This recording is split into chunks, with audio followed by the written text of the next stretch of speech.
কিন্তু এক গুন্ডা লাঠি দিয়ে তাকে আঘাত করে। বেকেট পড়ে যায় একেবারে সাগরের পানিতে। এইবার বেকেট আবার পরকালের আদালতে পৌঁছায়। জুন হতাশ হয়ে বলে, ঠিক আছে, এবার তোমাকে মাছ বানিয়ে পাঠাচ্ছি। বেকেট এবার একটি মাছ। আর মজার ব্যাপার, সে এবার প্রফেসর ক্রোভেনের অফিসের অ্যাকুরিয়ামের ভেতরে। সেখানে সে দেখে রোজ ও ল্যারি শহরের কাউন্সিলের সামনে তাদের গবেষণা উপস্থাপন করতে যাচ্ছে। প্রফেসর তখন ভীষণ হতাশ।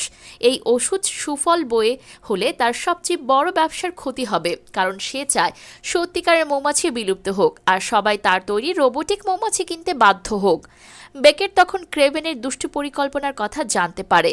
তখন সে অ্যাকোরিয়াম থেকে পালানোর চেষ্টা করে, কিন্তু দুর্ভাগ্যবশত সে গিয়ে পড়ে ক্রেভেনের পানীয়ের গ্লাসে। ক্রেভেন বুঝতে পায় না যে তার পানীয়ের মধ্যে বেকেট আছে। সে এক চুমুকে পানীয়টি গিলে ফেলে এবং বেকেটের কারণে শ্বাসরুদ্ধ হতে থাকে। এতে তার গ্লাভস ভিজে যায় এবং ঠিকভাবে কাজ করা বন্ধ করে দেয়। ফলে রোবোটিক মৌমাছিগুলো নিয়ন্ত্রণের বাইরে চলে যায়।